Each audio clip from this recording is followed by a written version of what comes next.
অবৈধ কয়লা খনন পঞ্চায়ত নিৰ্বাচন আৰু মণিপুৰৰ প্ৰসংগত পুনৰ সৰব সাংসদ গৌৰৱ গগৈ মণিপুৰৰ জেডিইউৰ বিধায়কে বিজেপিৰ সংগ ত্যাগ কৰাৰ প্ৰসংগত সৰব যোৰহাটৰ সাংসদগৰাকী প্ৰধানমন্ত্ৰী আৰু কেন্দ্ৰীয় গৃহমন্ত্ৰীৰ বাবে মণিপুৰত শান্তিৰ পৰিৱেশ সৃষ্টি হোৱা নাই বুলি অভিযোগ গৌৰৱ গগৈৰ কাৰ্বি আংলঙৰ অবৈধ কয়লা খনন প্ৰসংগত মুখ্যমন্ত্ৰী ডক্টৰ হিমন্ত বিশ্ব শৰ্মাক ক্ষুৰ্ধাৰ সমালোচনা গৌৰৱ গগৈৰ পঞ্চায়ত নিৰ্বাচন প্ৰসংগতো বিজেপি দলৰ সমালোচনাৰ সৰব হৈ পৰে কংগ্ৰেছ সাংসদগৰাকী প্ৰধানমন্ত্ৰী মোদী ডাঙৰীয়া আৰু গৃহমন্ত্ৰী অমিত শ্বাহ ডাঙৰীয়াৰ বাবে বাহিৰে সকলে জানে যে বিজেপিৰ ব্যৰ্থ ভূমিকাৰ কাৰণে মণিপুৰত শান্তি ঘূৰি আহি যোৱা নাই আৰু যাৰ ফলত মেঘালয়ত যিখন চৰকাৰ আছে সেয়াও বিজেপিৰ লগত মিত্ৰতা থকা চৰকাৰ আছে এনপিপি চৰকাৰ তেওঁলোকেও কৈছে যে বিজেপি ব্যৰ্থ নীতিৰ কাৰণে মণিপুৰত অশান্তি এটা সৃষ্টি হৈছে সকলে মানি লৈছে মাত্ৰ প্ৰধানমন্ত্ৰী মোদী ডাঙৰীয়া আৰু গৃহমন্ত্ৰী অমিত শ্বাহ ডাঙৰীয়া তো সেইটোৱে প্ৰমাণ কৰে যে আজি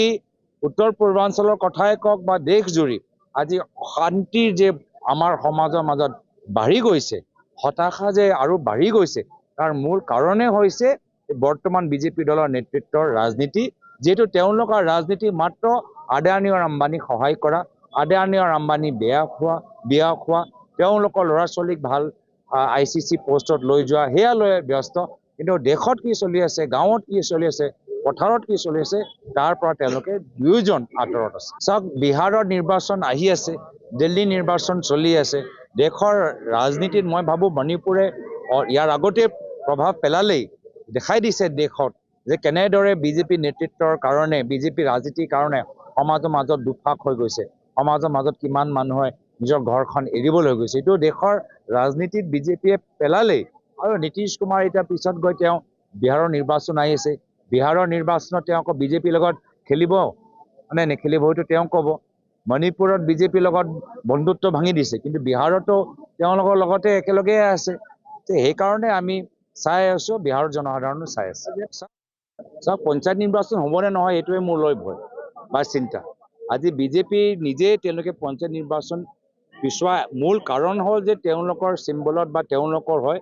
কোনো ৱাৰ্ড কেণ্ডিডেট হ'বলৈ বিচৰা নাই তেওঁলোকে ৱাৰ্ডৰ ভিতৰত কেণ্ডিডেট পোৱা নাই বেলেগ বেলেগ দলৰ পৰা ইম্পৰ্ট কৰিবলৈ বিচাৰিছে কিয়নো কোনো আজি বিজেপি দলৰ হৈ গাঁৱৰ ভিতৰত প্ৰচাৰ কৰিবলৈ সাহস কৰা নাই যিহেতু গাঁৱৰ মানুহখিনি ধৰিব